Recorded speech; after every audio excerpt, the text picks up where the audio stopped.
Hey Floss Tube, it's Kerry and Stitches. It's still Friday the 8th of January, but I'm not sure when this video is going up. I'm going to do a very quick video about my planner setup. Please note this is a really basic planner. It's not, as you can see, because it's dual screen, as you can see, it's not a happy planner or anything like that. This is what I use solely to record my stitching. And very occasionally any other crafts, but 99% of the time it's stitching. So I will take you through it. I've had a couple of questions on my last video, on my last regular video. So I thought I'd do a quick flip through properly of it so you can actually see the pages and hit me with any questions. I am going to say from the start, most of these I've created myself. If I haven't created it myself, I will definitely tell you who it's come from. I'll tell you as I go. So, and there'll be links below. Some stuff is group specific. So I have like some of the groups I'm in, some of the challenges and stuff. I'll talk through when we get there. So it's a pretty regular notebook that I was gifted, and I was like, my old one was full. Going to start a new one. One of my goals is really to try and keep up with it this year because I have been a bit slack. So I've put my 2021 goals in. Hubs is fantastic on the computer, so he really helps me if I'm not, I'm a bit struggle. As you can see, I've literally, it's me and a glue stick. So I just stick pages in and colour because I'm really basic, a few stickers. So here you have my whip list at the start of 2021, and then my plan starts. A couple of them I have started, as you can see, and I'll just pop the finishing dates in those. We have my monthly spread. So this is slightly different to how I did it last year because I did January, February, March. I did it as just a one page rather than a two-page spread. And then had a separate section for my finished photos. So as you can see, January, I've got my I've got my goals. So what do I want to do this month? I want to complete my calendars and complete Zombie Run. New starts, my plans are well-rounded and the 2 calendars. So they're there. I've got my 4 things called for Whip Go because I've got my 2 boards. And then my zombie run. Now, my zombie run's not going to change for a long time due to the projects. However, I've left it so I can write it in each month, ready for when it does change, because I don't know when I'm going to potentially finish something, or if I'm going to swap something out, which I can do. And zombie run's in daily 30. Then I've got my Stitch from Stash, which I also use as my credits, show me when I finish stuff. So I've got my January calendar and my winter from well-rounded in there.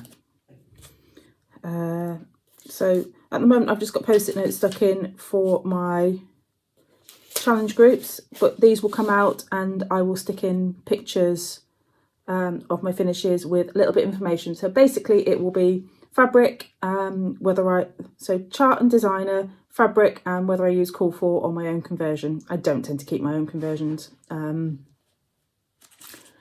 So I don't tend to deviate that much. So nobody ever asks me. I don't think anybody's going to care in 20 years time if they find these and look back and go, or I find them and look back and go, now what red did I use there? Was it DMC or did I use Louisiana hot sauce? As you say, so February, there's a blank one. So we go right through to December. I tend to sticker these as I go. It's my kind of so we've got Stitch from Stash, and then we have my conversion. So I've had this in my journals for about 3 or 4 years. I tend not to use regular conversion rates. I've got the main figures there, and I've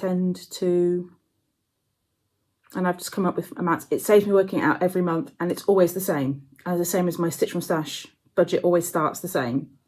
It should be like, maybe it should be £19.28 or something like that from $25. call it 20. It's just, I just like to deal with round numbers. It makes my life easier. I'm not really cheating myself because it's always the same. It's fake money anyway, so. And I tend to buy from most of the UK, so it's not like I'm converting. You know, if I do buy from something in dollars and then, or euros, then I'll convert it. But anywho, so I've got my Stitch from Stash. These are just my breakdowns for monthlies. So I'll have my balance and brought forward, my expenditure total, my credit total, and then in the February box I will put my new balance. So that'll be 20, and then, well, whatever. Just got the Whitbread weekends, just with a bit of information. That was an addition, so it's not quite in the right place.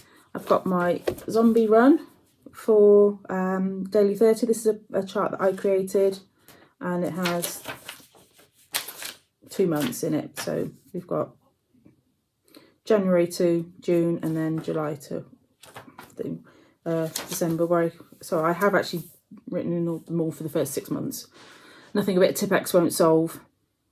And I know what they mean, and if you're in the challenge group, you know what they mean. I'm not going to go through a group that's closed. So, okay, then we've got WhipGo. You're probably all familiar with WhipGo. Again, I just printed off the heading. I've got my boards here with calls and just some notes and things like that. So these, I used the template that Joanne, I think, has put in the files, the Excel file, and then I just added my own little bits at the bottom. My review pages, I say just sometimes I'll make labels for the top if I've got plans for spaces like here, like my next thread order, and swap plans, got some ideas. My progress tracker, so this is one that I've come up with. Essentially what I've done is, so all my design, start again, designs and designers for my whips. So Elizabeth Shepherd has had a page finish. It's got 4 pages for the chart. I've divided that into 4. I forget why I gave Christmas Angel 12. I think it was an arbitrary number. Lizzie Kate Flip It stamps, 7 left to do, 7 blocks. Pages again for ink circles and cardinal points. Purple Vinca has 8 sections. I think it was 8 sections to the design. So that's how I did that one. Oh, Tannenbaum, there are 5 charts that make up the design. Christmas Dreams, 5 parts. Mischief Managed. I kind of went big words, little words. That bit in the corner, that bit at the bottom. Sunflower Biscornu, I think 4, just because I kind of went left side, right side, top, left side, right side, bottom. Pumpkins, so 50%, 100%. You get the idea. If it's a monthly design, I've got to give them 12. Or if I'm not entirely sure, I've generally divided it into 4. So I can just go 25%, 50%, 100, 75, 100. So that's that. And I've got space to put in a second one if I need to start another one. So I've got my starts and finishes. So these pages are ones I got from Christine Stitch All the Things, hence why I put her copyright in the bottom, so I know where they're from. She's got some fantastic pages on her channel, and I'm fully intending to go and get a couple of her other sheets. They're on her web. I will link it below. Please, if you go and use any of them, please thank Christine for them, because they are free printables and they're really, really good. So she's a yearly stitch planner. So these are my starts. So starts are in purple, finishes are in green. And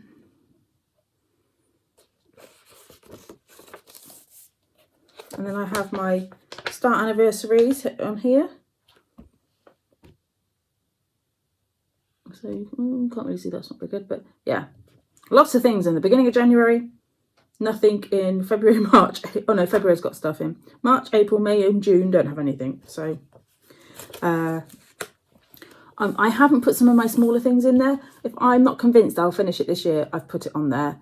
If I think I probably will. If it's going to, like Elizabeth Shepherd, if it's come from last year, I've probably put it, oh, I don't know, I can't. I put some stuff on there that maybe won't get finished. Some of the bigger things are on there anyway, that might take over a year. We've got, cross tube notes and ideas.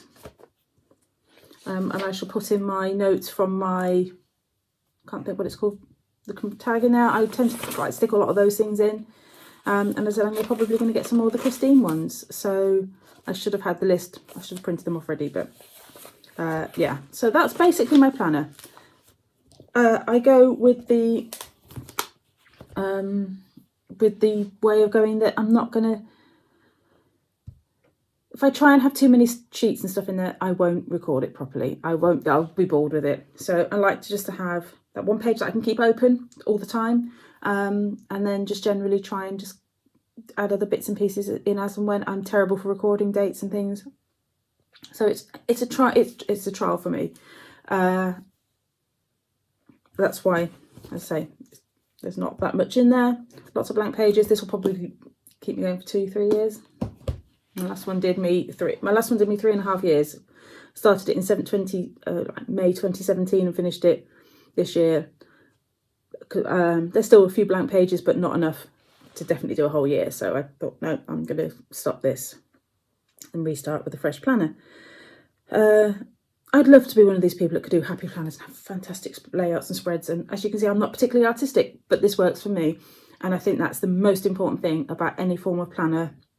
If you're thinking about doing one or you're doing, it's got to work for you. I want a few more stickers in it. I want to make it a bit prettier, and I probably will. And that's probably it for about what I do. If I end up adding any more sheets in before, if I decide to go with any more of Christine's sheets, and as I'm using my iPad and the phone, I can't look up. But there's a few ones that I'm interested in. She's got the monthly layout plans like I have. She's got it's fantastic and well thought through. So highly recommend Christine's plans. And I'm probably going to use a couple more of the inventory ones. I would like to do a chart inventory. I would like to do a fabric inventory probably. So maybe those will come into it. I've tried doing inventories before. I'm not very good. I've had wish lists in there before. I think she's got a kitted shopping list title. I kind of like the idea of that one because with some of the fancies being a bit scarce at times, that might be a good way. Anyway, for me, a planner is kind of quite an evolution thing. It will evolve and change and work as I go along. As I said, my layout is a little bit different from last year because I decided actually this will be better to work it, with my monthly planner and then the finishes rather than having a finish section and all my monthlies. So I guess that's the advantage of having something like the Happy Planner where you can pull pages in and out, that you can work it out. If people have got stitching journals, or Happy Planners they keep solely for stitching, I'd love to see them. Please do flip throughs if you have a channel. Spam me with some photographs in email. My email's below. I'd love to see them because I'd love some ideas for my own. You might have thought of a genius thing and I think, oh, that's fantastic. I'd love to have that in my planner. So I am going to wrap this video up and I will see you all for my regular video. We'll go with that because who knows when this is going up and who knows what video you'll be waiting for next. So thanks for watching. Take care, my friends, and happy stitching. Bye-bye.